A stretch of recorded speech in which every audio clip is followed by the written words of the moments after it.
The sun hung low, turning dust into gold.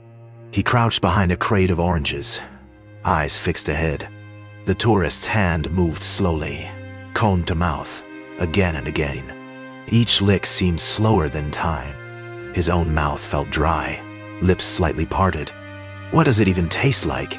He wondered silently. He'd never had one, not even a bite. The swirl of colors: pistachio green, vanilla white, strawberry pink, blurred in his eyes. It dripped slowly down the cone, soft and sweet. He leaned forward without meaning to. A boy shouldn't hunger for dessert like it's bread, but he did. It wasn't just the taste.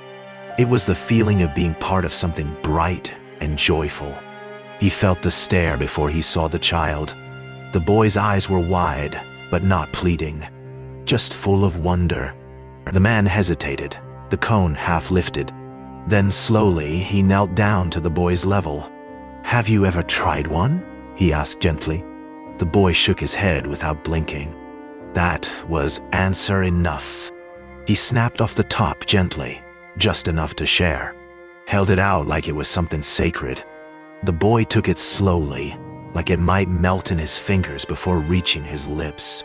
He brought it close and tasted. His eyes fluttered, mouth stilled, then widened with a shy smile. Cool, creamy, sweet. So many things at once. He didn't speak. He just looked up and whispered, "Thank you." Yi? He sat in the quiet of the hotel, city sounds distant through the window. On the screen, the photo, the boy holding the half cone, smiling like it was treasure. The melted drops still stained his fingers. He stared at the image for a long time. "He needs more than ice cream," he whispered. Then he made a call. "Find me a way to help that boy. Long term. Yeah. Some tastes stay with you forever, especially the ones made of kindness. This is for his school registration," the man explained. The mother stared at the folder like it glowed. The boy sat quietly beside her, unsure what was happening, but sensing it was big.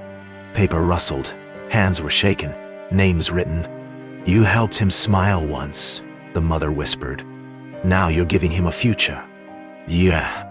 Outside, birds called over the rooftops.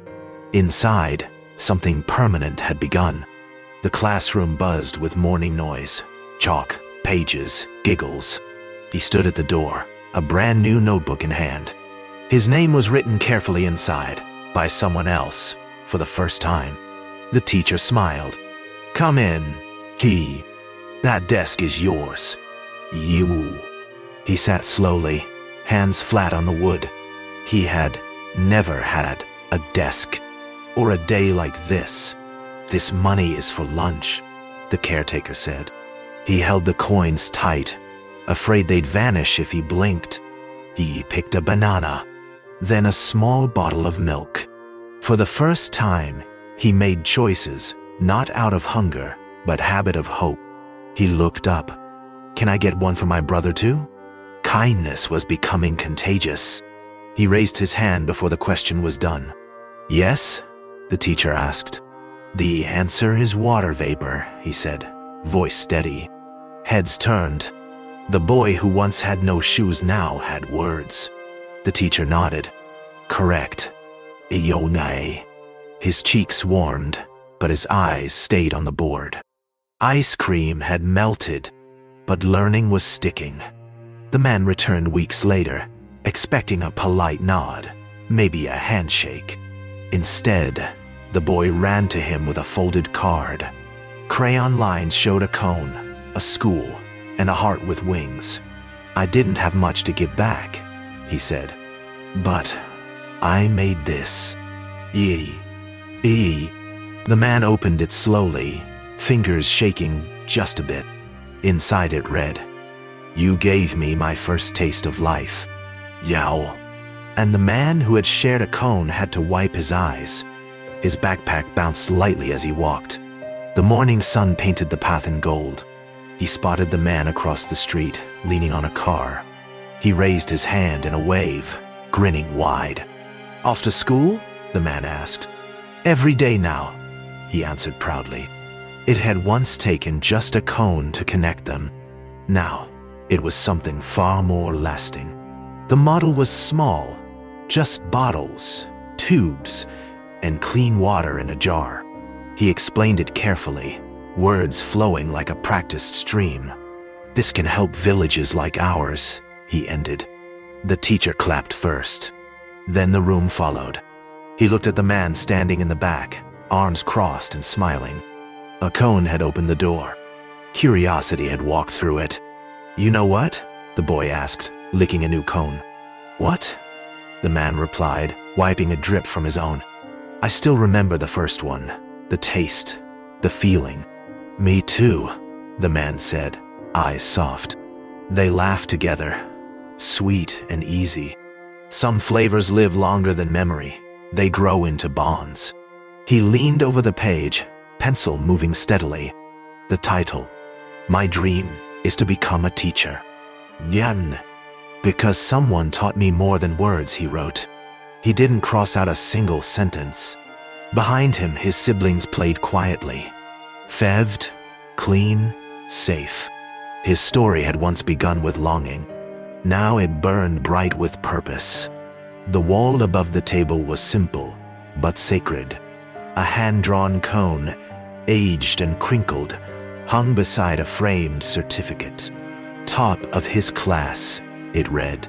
The mother touched both frames each morning.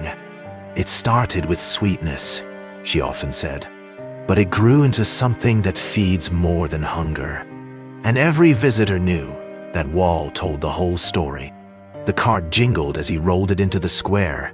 Children gathered like moths to sweetness, eyes wide and giggles loud. "2 scoops each today," he smiled, lifting the lid. "Mango vanilla, coconut," flavors that I'd never even heard before. He handed out cones like blessings, one by one. No one was forgotten. Not like he once had been. "You know," he said between scoops, "I never had ice cream till I was your age." "Really?" A little girl gasped. "Really. A kind stranger gave me half his cone." "What flavor?" someone asked. "Strawberry, and it changed everything." Kids listened like it was magic, and maybe it was. "Mix it gently," he instructed, guiding small hands. Sugar, cream, fruit, all measured with smiles. "Now pour it in the mold. Freeze. Wait, then joy." The kids giggled. "That's the recipe." For more than just dessert, he winked. It wasn't a kitchen. It was a classroom of creation. The banner danced above them. Ice cream day. A taste of hope. "You know." He spotted him near the stage. The same kind face, older now. "You remember me?" he asked, nervous laughter in his throat. "How could I forget? You were my best investment." They shook hands, then hugged. The circle had closed. The sweetness had returned. The cart rattled softly on the stone path, now empty but not silent. He looked up at the stars, same ones as that day long ago. "Just a cone," he whispered. "But it gave me everything.